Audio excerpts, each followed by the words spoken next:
சிலுவையில இயேசுவின் தலை மேல எழுதப்பட்டிருந்த அந்த 4 எழுத்துக்கள் தெரியுமா? INRI. அது வெறும் டெக்கரேஷன் இல்ல. அதுக்கு பின்னாடி ஒரு ஆச்சரியமான உண்மை இருக்கு. INRIனா என்ன தெரியுமா?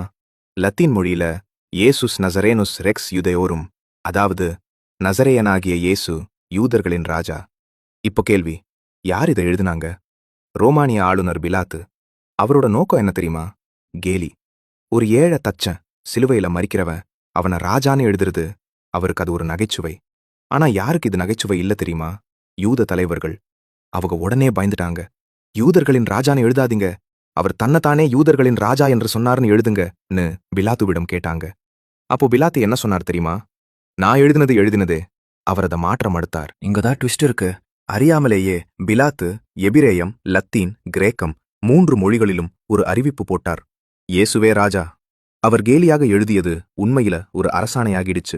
அவர்கள் நினைத்தது அவமானம், ஆனா அது அதிகாரப்பூர்வ அறிவிப்பு. சிலுவை அவர்களுக்கு தோல்வி, ஆனா அது ராஜாதி ராஜாவின் முடிசூட்டு விழா. இன்னைக்கும் அந்த 4 எழுத்துகள் நமக்கு நினைவூட்டுது. மனுஷன் கேலி பண்ணினாலும் தேவன் அறிவிக்கிறத யாராலும் நிறுத்த முடியாது. நீங்க இயேசுவ உங்க ராஜாவா ஏற்றுக்கொண்டீங்களா? அப்படின்னா கமெண்ட்ல இயேசுவே என் ராஜான்னு எழுதுங்க.